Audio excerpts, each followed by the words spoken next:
온마을 안녕에 오신 화성시민 여러분 환영합니다. 이번 강의에서는 마을에도 약속이 필요한가요? 라는 질문에 답하고 마을의 약속과 마을회의가 어떻게 마을 문화로 빚어지는지 알아보겠습니다. 여러분이 희망하는 마을 공동체는 어떤 모습인가요? 우리는 마을 공동체 복원을 통해 따뜻한 신뢰관계가 쌓이기를 희망합니다. 다양성을 중심으로 다름을 이해하고 다음 세대까지 배려하는 사회를 만들고 싶습니다. 그러려면 마을 공동체가 만들어지는 과정과 방법도 공동체적이어야 합니다. 마을 공동체적인 과정과 방법을 좀 더 풀어서 살펴보겠습니다. 우리가 희망하는 공동체를 만들어가는 과정에서 만나게 되는 단어들입니다. 공동체 활동은 서로 평등한 관계로 만나 대화를 통해 민주적으로 소통합니다. 갈등은 약자를 배려하고 공정한 과정을 거쳐 뜻과 마음을 모으는 화합으로 가는 길입니다. 충분히 수기하고 공감해 나눈 의사소통은 함께 나누고 책임지는 의사결정으로 나아가죠. 말 참 쉽게 하죠. 말이 쉽지 이 과정은 서로에 대한 배려와 마음의 여유, 시간과 노력이 필요합니다. 의사소통은 많은 사람들의 생각들을 다루는 집단적 사고 과정인데요. 마을에는 다양한 계층의 주민, 이해관계가 달라서 그 과정이 쉽지 않습니다. 새로운 의제가 떠오르면 결정되기 전까지 확산적 사고활동과 수렴적 사고활동을 거치게 된다고 합니다. 이 과정 중에 만나는 으르렁지대는 사람의 생각이 만나 갈등과 공감이 상호작용되는 공간이에요. 확산적 사고는 새로운 아이디어를 만들고 다양한 관점을 모으는 자유롭고 열린 토론이 필요하고 모든 아이디어를 존중하고 충분히 의견을 나누는 것이 좋습니다. 수렴적 사고에서는 확산적 사고에서 제시된 대안을 요약하고 분류하고 평가해서 최선의 결정을 하죠. 이때 민주적인 방법으로 상황을 다루는 약속이 없다면 어떻게 될까요? 목소리가 큰 몇 사람이 결정하거나 빠른 문제 해결에 몰입하게 되기 쉽죠.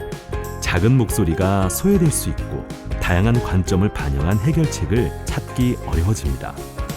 결국은 다양한 관점을 반영하지 못하고 합의 과정의 토론을 불신하게 되고 결정에 동의하지 않는 소극적 참여자가 많아져서 결정 사항을 추진하는 데 곤란을 겪게 돼요. 마을 활동에서도 마찬가지겠죠. 마을에 약속이 필요한 이유는 마을의 주인인 주민들이 희망하는 공동체를 함께 만들기 위해서입니다. 약속은 갈등을 지혜롭게 다루는 방법이기도 하고 다양한 관점의 주민 의견이 소외되지 않고 흐르고 공감하게 돕습니다. 마을 주민이 함께 마을 약속의 기준과 원칙을 만들고 지킨다면 서로를 신뢰하고 누구나 안전하게 마을 활동에 참여할 수 있겠죠. 우리는 공동체적 활동으로 만들어진 마을의 약속을 마을 규약이라고 부릅니다. 마을 규약은 다음과 같은 내용으로 구성됩니다. 마을에 대한 기본적인 내용인 총칙은 마을 규약을 약속한 읍면동 또는 더 작은 마을 단위의 표기 등이며 거주 주민, 생활 주민 등 누가 마을 사람인지의 기준인 주민의 자격이 들어갑니다. 또한 마을 사람들이 해야 할 일과 당연히 요구할 권리, 마을의 의사결정 구조, 마을 사람들이 지켜야 할 규칙, 마을 재산 관리에 대한 규칙 등이 마을 규약에 포함됩니다. 아동, 청년, 중장년, 노년 등 특별히 더 많은 연령대가 모여 살거나 성별, 장애, 이주민, 마을 경제 유형 등을 고려해 반영해야 할 내용이 있다면 충분한 논의를 거쳐 마을 규약에 포함할 수 있습니다. 이러한 마을의 특성을 반영한 사례로는 화성시 향남읍, 구문천 삼리, 초록마을이 있는데요. 초록마을에서는 마을 자원조사를 통해 초록마을의 환경을 분석하고 마을 주민들이 함께 꿈꾸는 마을을 그리는 워크숍을 진행했습니다. 주민들은 마을에 공장과 제조업이 많아 자연 환경이 훼손될 가능성이 높았기 때문에 별도의 환경 규약을 만들 필요성을 느꼈습니다. 특히 초록마을의 경관규약은 마을 주민과 마을 소재 기업 대표, 양자 간의 규약인데요. 행정이 규약 추진을 위한 재원을 마련하고 규약 내용 준수 여부를 모니터하고 관리하는 역할로 명시한 것이 특징입니다. 비록 법적 구속력은 없지만 공장 협의체와 주민이 상생하는 방향으로 마을의 경관을 보존 관리하는 데 있어 주민, 기업, 행정까지 적극적 참여를 다짐하고 있습니다. 초록마을은 햇빛 건조기 설치와 자체적인 재활용장을 운영하고 공장은 쓰레기 날림을 방지하기 위한 바람막이를 설치하는 등 경관규약의 내용이 다짐에 그치지 않고 마을 안에서 충실히 실천될 수 있도록 함께 노력하고 있습니다. 우리는 앞서 마을에서 약속이 필요한 이유와 마을의 약속인 마을 규약의 내용을 살펴보았습니다. 그렇다면 마을 규약은 어떤 과정을 거쳐서 만들어질까요? 마을 자원 활동의 첫걸음이 동네 한바퀴였던 것처럼 마을의 약속을 만들어가는 첫걸음은 무엇일까요? 여러분, 대화와 공감이 가진 힘을 아시나요? 대화는 일방적 소통이 아니라 적극적으로 경청하고 진심으로 공감하면서 서로 연결되는 의사소통 과정입니다.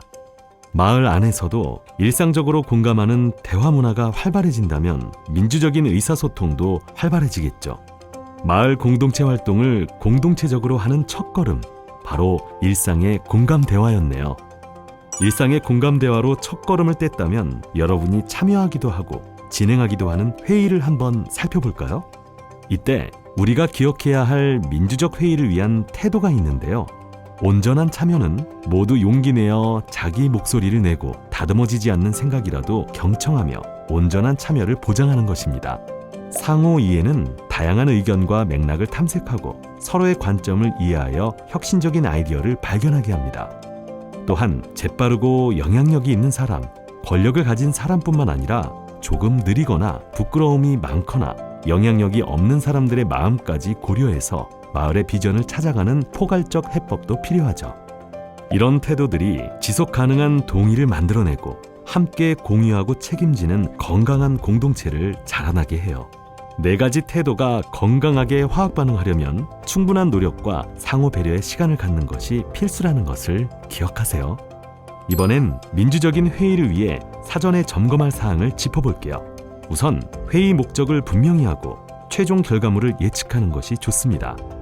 아이디어를 모으는 건지 의사결정을 하는 것인지에 따라 모둠 회의, 워크숍, 전체 토론 등 진행 방식이 달라져요.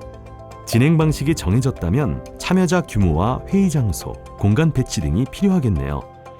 참, 회의 시간이 길다고 무조건 깊은 논의가 이루어지는 게 아니라는 것쯤은 알고 계시겠죠?